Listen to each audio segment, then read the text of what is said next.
Welcome everyone, and if you are just arrived, please write your name and location in the chat, and this is where you also can put your questions to the panel that we will respond to after the first part. Thank you very much.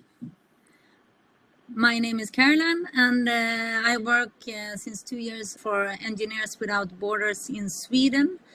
And we have a good collaboration with our neighboring countries, Engineers Without Borders in Norway and in Denmark. So we invited them to participate in our Sustainable Engineering Week. And I think it's a good opportunity to share a little bit about projects our neighboring countries have.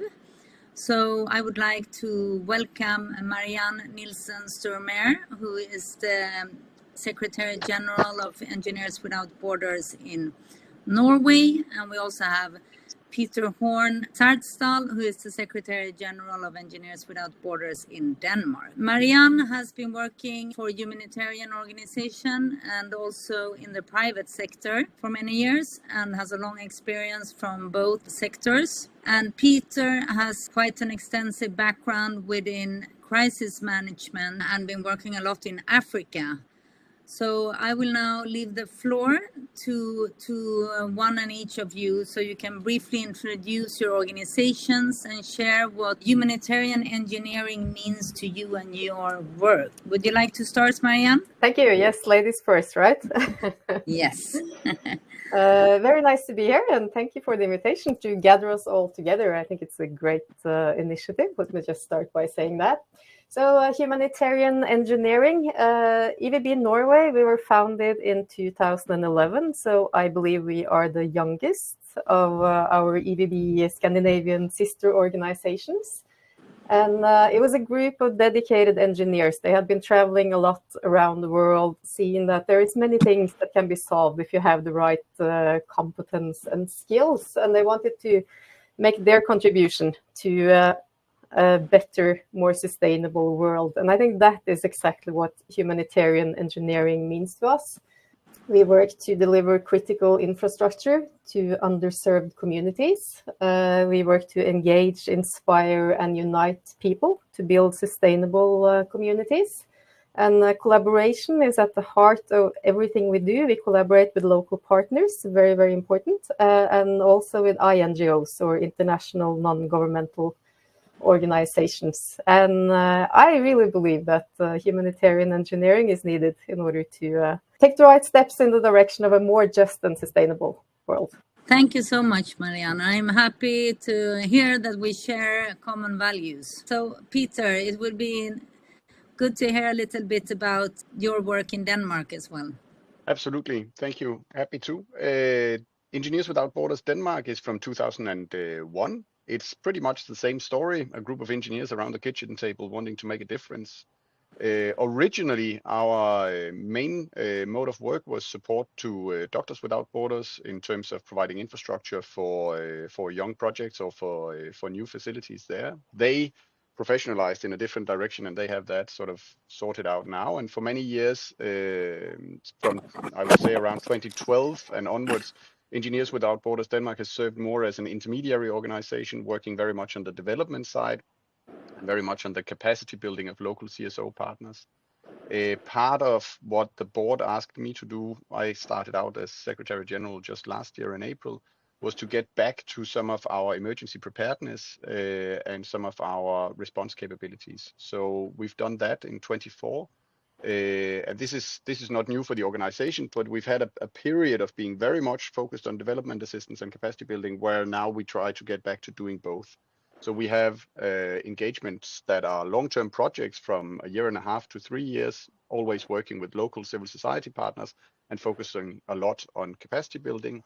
And then we have our EWB response work, which is short notice, either technical capacity development and training on a specific subject, or technical advice, maturing projects, or providing feasibility studies for usually civil society organizations that do not have the technical capacity.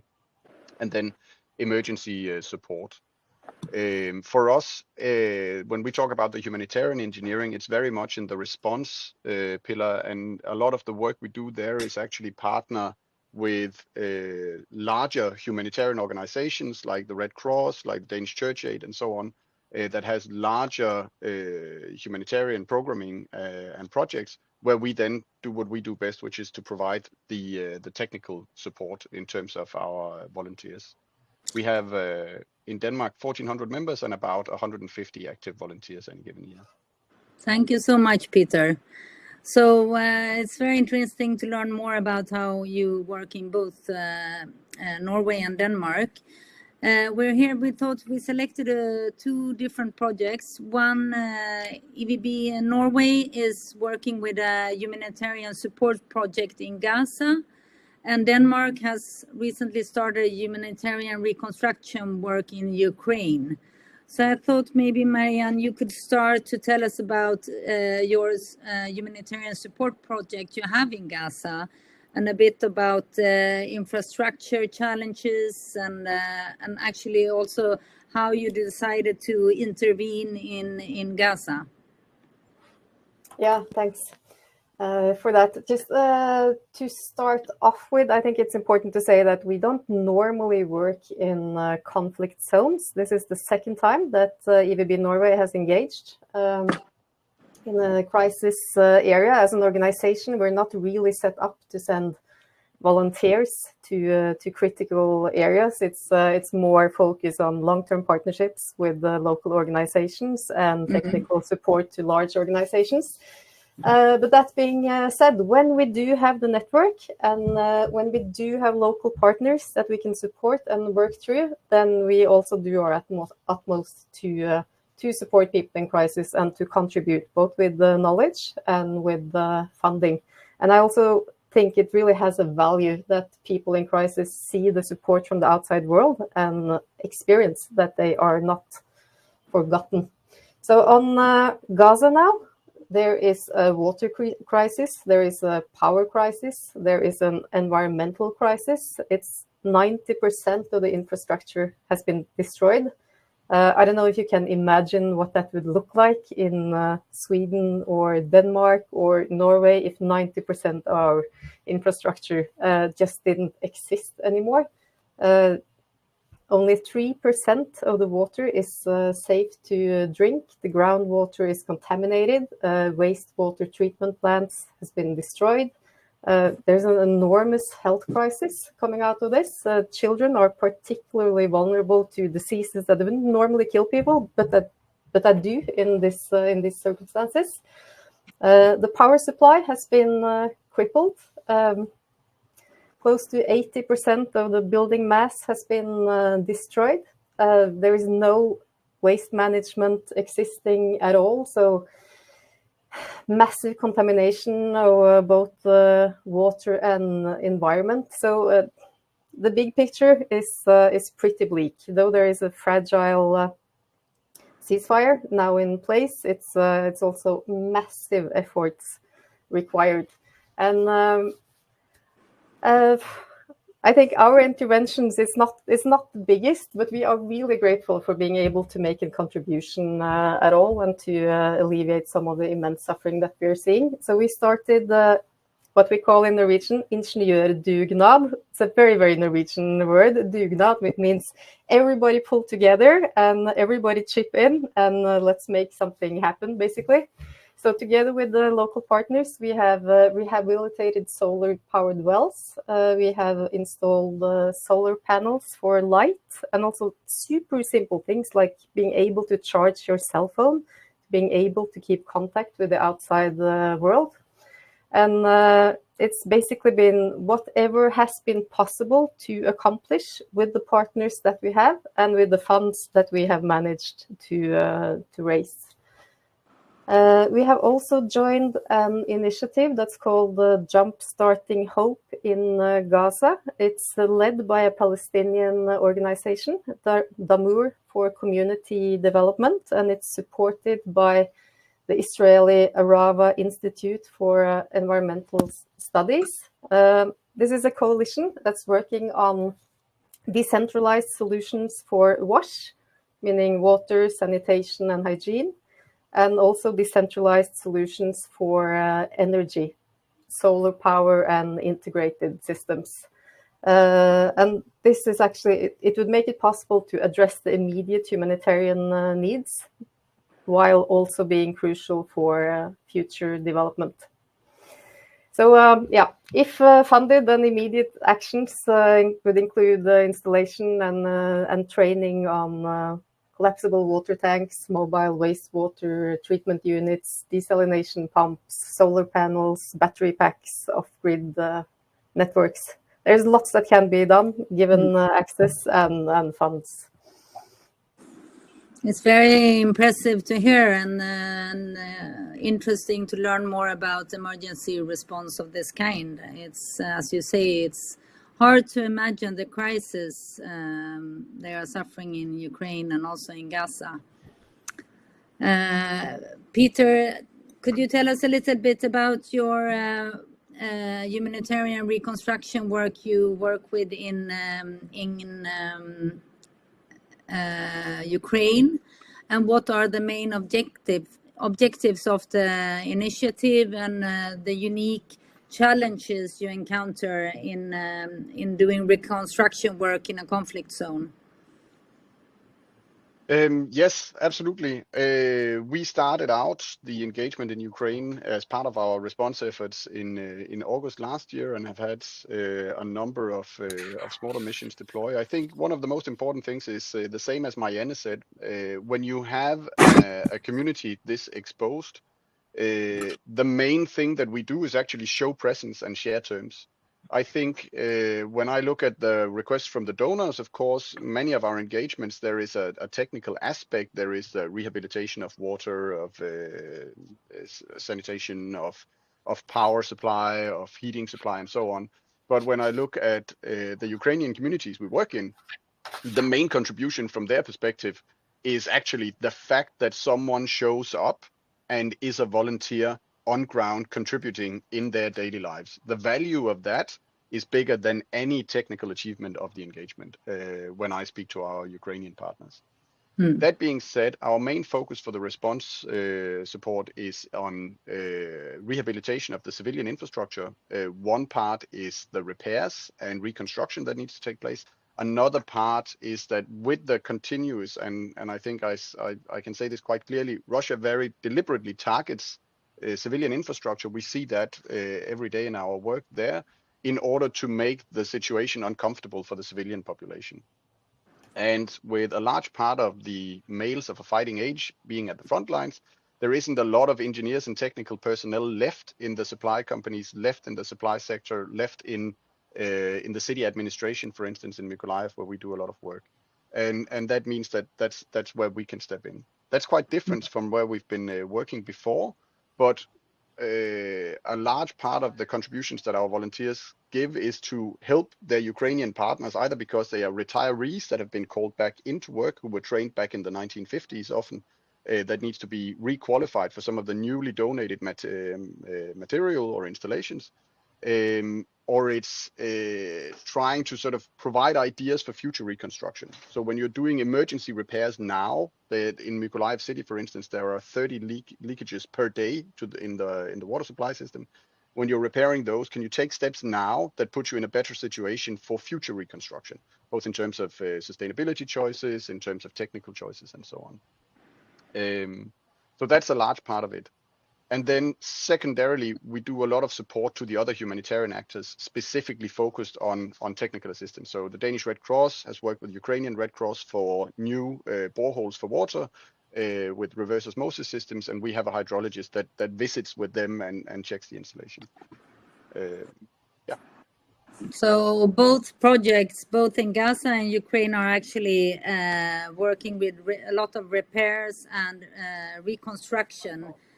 Marianne, what would you, with the critical reconstructions you do in Gaza, what would you say would have been the biggest technical or logistical obstacles you faced so far? So far, our engagement in Gaza has basically been remote support. There hasn't been really any access, but generally speaking, also I would say technically, it's what we see in a lot of projects is that it's very much about back to basics. It's not necessarily the flashiest or newest technologies that are needed. It's very often simple solutions that are the best. And I think also as a key to sustainability, what is available locally. We do not want to ship things from Scandinavia that can't be fixed due to lack of spare parts if or when they break down, to put it that way. So the local aspect, I think is really, really important. And then specifically on Gaza, I mean, even before 7th of October, there was a critical shortage of food, water, and electricity. Everything has been controlled by Israel for years. There are very heavy restrictions on dual-use equipment. For example, hasn't been possible to import technical equipment to maintain wastewater treatment plants or desalination facilities. So, I mean, in that context, there are so many obstacles. I think the key to the future recovery of Palestine is that the Palestinians themselves must be able to lead the reconstruction and to have control over the logistics themselves. Yeah, so it's really to work a lot with capacity building and sustainable solutions in that end. But this brings us more into sustainability. So I'm wondering a bit, Peter, how you can actually ensure that projects are sustainable and that the local communities and also partners are involved in the rebuilding efforts. Yeah, I think for us, the main contribution, first of all, the situation in Ukraine for our work is very, very different from when we work in sub-Saharan Africa. So I'll make that caveat first. For us, the main part that ensures sustainability and local engagement is being on the ground. Most of the partners we work with are working as intermediaries, and they have local partners doing the work on the ground. And the international NGO or the international organization is working remotely. So we're coming at that in a different way in Ukraine. We go on the ground with the volunteers and we look at the situation physically there. And that's also where we provide the added value. Examples are, for instance, newly donated pump systems or pumps that go into wastewater systems that are running on old Soviet systems with large, old, huge pumps built of spare parts that has been available throughout the 90s, and then you put a sparkling new Grundfos pump onto that, and that creates some problems. What you're saying, Marianne, about solutions that can be maintained locally and that can be supplied with spare parts locally, that's a massive part of it, and creating the local understanding for what solution is the right fit here. We have an issue currently with wood burning heat generators. I don't know if that's the right term. I'm not an engineer, so I'm hired to be the political scientist here. That has been purchased to provide heating for hospitals, but they require 2 truckloads of pellets to arrive per day, and they create a lot of waste and a lot of pollution that's not really fit for a hospital. A gas generator would be a better choice. But this is what happens when you do remote programming. So in terms of correct choices and sustainability and community engagement, the easiest or the biggest part of our contribution is to be there physically. That also puts up special requirements that, if I look back to your previous question about what unique challenges does reconstruction in a conflict zone present, we do need to have a certain organizational robustness. And that's something that we improved or we created to make sure that we have that. So we have a designated mission manager. We have a series of courses that our volunteers have to go through before they are ready to go. They get a proper country briefing well in advance, and they get a last-minute briefing before they go. And we have the mission manager in contact with them daily to make sure that they are well and safe when they're there, and debriefed as well when they come home. So that's, I would say, if there are members of the audience who are in other EWB organizations, that's a very fundamental thing that needs to be in place in order for us to achieve this. But what we also see in the larger programming is that there aren't that many organizations putting the technical volunteer on the ground. And actually, we usually say that the main part we do is fixing the small issues of larger programming that makes them sort of more implementable. So I hear now that so we have two little different perspectives of the work. So Norway works more with remote engagement and expertise, and Denmark is more on the ground. So Marianne, we see that within the Nordic countries, how do you think our approach differ, and where do we complement each other in this work, in the way we work? Good question, Caroline. Just want to add that I mean, remote programming, when possible, when we do have good local partners, they know what they need. We are able to support remotely because we're not able to send people. Then yes, we do that in crisis situations. But as Peter talked about, I mean, to have boots on the ground, that's very often key. Local partners can tell us how is the situation. You can describe, you can say what do we want to achieve. But in order to sort of help finding the best way of getting there, it's normally needed to go and visit. So we do both. It depends on the context and the projects. So for Nordic countries, yeah, we are. I mean, we share a lot of values. I really believe that we have slightly different organizational setup, slightly different roles, slightly different ways of doing things, slightly different experiences and where we're coming from maybe as organizations. And I really believe in learning from each other and that we are stronger together. And I really think that we have a very good basis for a closer integration of projects and a closer collaboration moving forwards. And I also happen to know that we are all very much in favor of it. So yeah. Thank you so much. No, the Nordic countries have a long tradition of solidarity and assisting each other, which is very nice in those difficult times the world is actually confronting. So looking to the projects in general, Peter, what role do you see that partnerships with local governments, NGOs, businesses play in your projects? And do you have any success story to tell us about, or any specific challenge that has been that you have encountered in those relationships?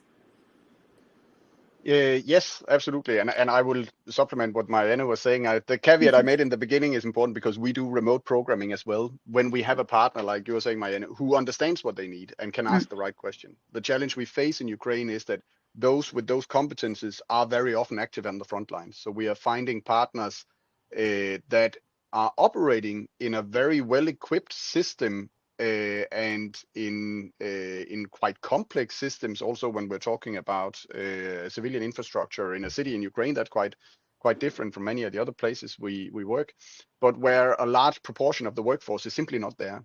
And that's when then we need to be the boots on the ground, as it were, in respect to that. So one of the challenges that we faced uniquely with Ukraine was this complex situation where the system is complex and those who used to be in the job are doing a complex job, but all of a sudden they're gone, and it's a retiree who has now been called back in, or it's someone who has been called in who have not been mobilized and then has been up qualified for a very particular function, but without a general understanding of the infrastructure they're working with. That makes it difficult. Then we're also talking about utility companies, for instance. And Ukraine has sort of there are government utility companies and there are quasi-private utility companies. So we run the risk actually of trying to do humanitarian work, but actually slanting or giving a competitive edge to a utility company that functions on a market basis. So we had to rephrase part of our partnership agreements. So when we are requested to do a task, It has to be by someone who has a partnership agreement with us so that we have a trusted relationship. And also there are two requirements that they need to sort of guarantee are fulfilled. One, that the engagement serves primarily a humanitarian or early recovery, what's the word I'm looking for here, priority purpose, humanitarian purpose. And second, that it doesn't replace or undermine any viable commercial alternative. So the point being that we provide assistance to the relatively remote, smaller communities or to critical situations where it's not possible to go and find a commercial option in Ukraine, because we also do not want to put a Ukrainian entrepreneur or a Ukrainian company out of work. And much like I know the two other EWBs in the Nordic countries, we are kept alive by our corporate partnerships as well. We also do not want to take their international contracts away. So that's very important for us that there has to be no commercially viable alternative. And then that goes not just for the commercial sector, but it also goes for government. So when we work in sub-Saharan Africa, we tend to almost entirely work with civil society organizations. In Ukraine, that's not possible because of the scope of the challenge that they're facing. So we do work with authorities, but we have to stay clear of politics. Specifically in Ukraine, we've been lucky enough to get very strong support from the Danish embassy, and Denmark has a special agreement with Ukraine where Denmark has taken as a country responsibility for the reconstruction of Mykolaiv Oblast. So for that works quite well for us. We align with the Danish embassy, and then they become the arbiter that lets us know that, okay, this request from the city council or this request from the regional administration, that serves the civilian population. It's not part of local politics. It's not a competition between the governor and the mayor and so on. And that then allows us to work. And if we didn't have that embassy support, I would be more reluctant to run the risk of getting involved in local politics like that. So what we learned from you is that partnerships and local partnerships are extremely important and vital in basically all the work we all commit to. So, Marianne, I know that you mentioned earlier that you work a lot with local partners. How is it actually to work in conflict-affected regions? There might be some dilemmas regarding ethical matters, and how do you actually approach the question of neutrality and safety and the long-term impact of your work?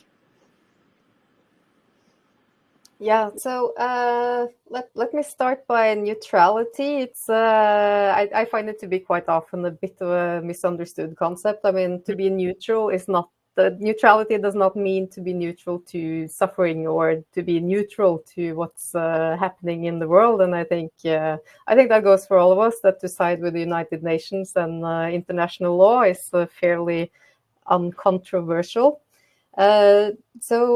What we know is that basic and green infrastructure is needed for positive development. Access to water, access to electricity, basic waste management. It's the building stones for a society, and that actually goes for all contexts. It also goes for war and crisis. Without water, how can anything function? Without electricity, how can anything function? So and everything really goes for all contexts. But I think to have a good situational understanding, a good understanding of the context that you're working in, it's really important. And I'd like to put a strong emphasis on having good local partners that really knows the conditions. They know the context that they are a part of. And also partners that align with our values, such as integrity, awareness, make a difference, collaboration, which happens to be EWB Norway's values. That's kind of key to managing anything, I think. And long-term impact, that's definitely a more difficult question in war and crisis zones, I think. I mean, locally based ownership, important, no matter where you work or what you do. Sustainable solutions, very important, whether it's in crisis, conflict area, or more of a development or low-income country context. But to ensure sustainability, long-term impact, I mean, obviously that's harder when you don't know where are the bombs going to fall the next time, right? No, that's true. Yeah, no, but it's as you mentioned, the needs and the rights, actually, the access to water. There are many aspects of this, of course. The right to safety, and this brings us in a little bit also to actually the Sustainable Development Goals, where I believe we work in all three of our organizations work close and committed to those goals. But so I'm wondering a bit, Peter, how do you actually in Denmark in your projects integrate climate resilience into your design and your implementation in the projects? Well, it's if I can pick up where Marianne let go, it's very difficult to talk about the threats of climate change when you don't know where the next bomb or missile is going to strike. So in relation to the engagement in Ukraine, it is very much part of, we see it as a cross-cutting subject. So we have a few projects when we're talking our projects and not our sort of response engagements that work specifically with climate change adaptation and climate resilience. Both of those are in Sierra Leone. When we're talking in the humanitarian response in Ukraine, it's very much again about making sure that the emergency steps you take now fit into your perspective for the future. So, for instance, the city administration and the regional administration in Mykolaiv made this master plan for reconstruction, which is looking into 2030 and 2035 and 2050, which to a Ukrainian citizen in their current daily situation can seem an odd thing to sort of start articulating. What is this city going to look like in 25 years when there is no potable water in your tap? But in articulating those goals, it actually helps inform every single actor all the way into the local communities in terms of where is it we want to end up. So when we are repairing something now, can we make choices in materials, for instance? Can we make choices in our construction design that allows us to end up in the right place? Because emergency choices are not necessarily future-proof. And that's a large part of it, trying to make emergency choices now that are future-proof, particularly in terms of challenges beyond bombs, as it were. Thank you also very much. It's been extremely interesting to learn more about your projects in Gaza and Ukraine. I thought before I leave the word the floor for questions, it would be a bit interesting if you both could just tell us a bit how individuals and other organizations actually could support your work in both Ukraine and in Gaza. I see the spotlight came on me now, so I guess that means I go first, right? Yeah, so well, I would obviously encourage everyone who's not a member of Engineers Without Borders Norway to become one, to read up on our work on our web pages and follow us follow our newsletters.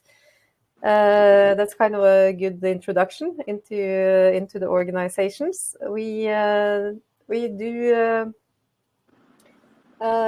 postings when we recruit volunteers. We also have permanent technical grooms who are very, very important for the work that we do. So there are multiple possibilities to engage. And then also I would like to encourage everyone who wants to support the work to become a donor on a regular basis. It's, I think, especially for all organizations, but for small organizations, the truth is that we can do what we have people and money to do. That's kind of the very, very basics of it. Yeah, thanks for being able to bring that. Thank you. This is something we all share, I assume. But also that we can do more things together. So, Peter, what do you say? How would it be for people in Denmark to try to support your work? Definitely. The same, I would say. The most important part for our organization is we call it our free donations, understood in donations that are not tied to a particular project, because those are the finances that we use for the humanitarian interventions and for the short notice response activities. The way that works is that most of that funding comes from our corporate partners and the memberships that corporate partners pay with us. Those are, compared to our project donations, quite small amounts, but they make a large impact because they go straight into the response capability. So that's definitely, of course, individual members, volunteers. We are always happy to have members and volunteers, but if you can convince your employer to become a corporate partner, that's really where it allows us the flexibility to respond. Even when the partnership agreements we have, for instance, with the Danish Red Cross, actually specifies that when we go out to support them, if they already have a finance program, what we do afterwards is we send them a request for voluntary reimbursement, it's called. What it means is that I don't want to be an organization where we need to make a cost approval before we go. We're not a consultancy, we're not a corporate actor. But if they already have finances, we use our flexible funding to send the team on the ground, deliver the support, and afterwards we write the organization that we have supported and said, it cost us this much to help you out. Would you be interested in reimbursing us that? And we can only do that because we have a pool of flexible funding. And sometimes it's getting refilled because we supported a partner who afterwards refills it. But that flexible funding is by far what makes the biggest difference. And a couple of years back, Engineers Without Borders Denmark was around 70% public funding, and we've changed that around. And I expect with the next fiscal year, we're going to come out around 80% private funding. And that is the main component of what makes us able to respond and react on short notice. Because we also know that the public funds come with a lot of requirements in terms of application, in terms of project management and reporting, whereas we find that our private donors are more interested in being able to look us in the eye and say, what did you do with this funding? We can then a year later tell them this is what we did, and they tend to be quite satisfied with that. It's very impressive. Sorry, Marianne, what did you say? Yes, excellent elaboration from Peter there. That would be the same for EWB Norway. Yeah. It's thank you so much for giving us an insight on the crucial needs of funding in those projects. That is, I believe, with technical expertise, the only way to advance and to assist in those conflict areas. I see now that we have received some remarks and some questions, so I will leave the word to my colleague Karin, our head of communications, if you would like to... Yes, we have a greeting from Caroline Olivier on the Ivory Coast. She had to leave a little bit early, but I think her question actually is much more of the organization of the projects and how to finance. And I think Peter really already answered that quite throughout. So, she's also asking because of their organization has a lot of young people wanting to do work, volunteer work and others. So I think we can keep in touch with her and give her more details later on.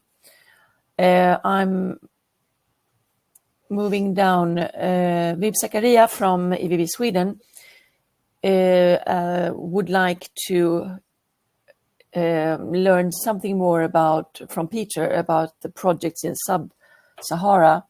We'll see if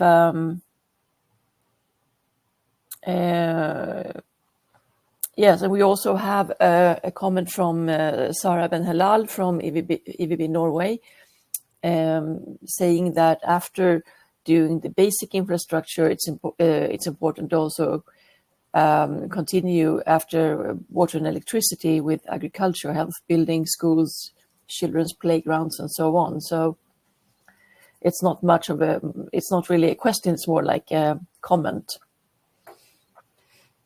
And we have another question coming in here also, but most it's about just the financing. And EWB is a volunteer organization, so the engineers are working as volunteers. So I think that was part of the first question. So maybe we leave the floor to Peter then to say something about Sub-Sahara. Yes, If I you have can. any projects there. I can. They're on the board behind me. I can go through them one by one, but but I don't think we'll have the time for that. So in Sub-Saharan Africa, most of our engagements are project-based. So as I said in the beginning, we have two pillars. We have the project-based engagements that are usually 1.5 to 3 years, and then we have the response engagements that are the ones that are less than 6 months. And the main sort of, I think we compare to other EWBs a lot in everything we do in Sub-Saharan Africa. Geographically, we are working a lot in Sierra Leone, where there's a large sort of social maturity for development cooperation and for capacity building. It's a very, very strong sort of civil society environment and very strong civil society partners to work with, more weak on the government side of things. We also work in Togo, and we have a single project in Kenya, and we have a couple of projects in Zimbabwe. But I think in the characteristics, everything we do in Sub-Saharan Africa tends to be with civil society partnerships rather than working with authorities. There is a small difference with Sierra Leone, where we have a cooperation agreement or a partnership agreement with the city council in Freetown, the capital, because they are understaffed in terms of technical capabilities in the city administration. And we actually provide response capacity there, same as we do in Ukraine. Very different situation, but still the ability to reach out and say, hey, we have a technical issue here. One of the things that we have slated for the spring of this year is that they have a natural spring which has emerged in an urban area, in a residential area, that's flushing away buildings and roads. And the city administration do not know how to handle this. And we will be putting together a team to take a look at that. That's not a project. It's not a problem where we can raise funding by raising the problem to a donor. It's something where we are using the flexible funding to respond and hopefully help the city council mature their understanding of this particular problem so that they can then go out and make a proposal for someone, either in terms of funding or other kinds of support to fix it. But that's a different kind of engagement to what we normally do.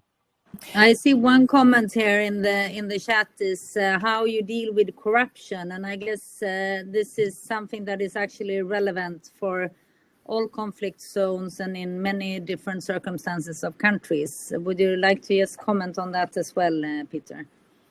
Yes, it is a big issue. One of the things that we do with Engineers Without Borders is basically we don't take very large grants. We like to be a trusted agent with our partners. Our sort of the biggest project grant that we're working with is around 1 million euros. And if we go beyond that, we risk being seen more as a donor and less as a partner. And we want to avoid that. So what we provide is the technical expertise.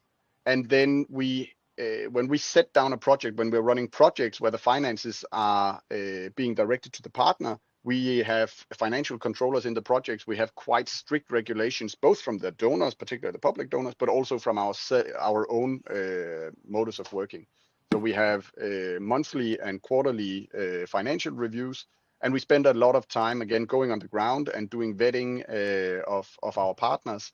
And we tend to start out small with small partners, and then we see as the relationship builds, we can do larger projects and larger engagements. And some of the partners we have in Sierra Leone, we've worked with so long that the next step we're doing now is 4-year programming rather than project-based planning. So it is a long sort of trust building exercise. And when it comes to response support, we are very dependent on our partners. We are not strong on understanding the social and local context. Many of our other partner organizations are. So when we talk about Ukraine, for instance, we go and assist the Danish Red Cross that works with the Ukrainian Red Cross that understands the local context. And then we provide the technical assistance. But we don't provide large donation grants or funding like that. And I think it's important for us to stay as a trusted partner that we do not engage with large amounts of funds. Thank you so much.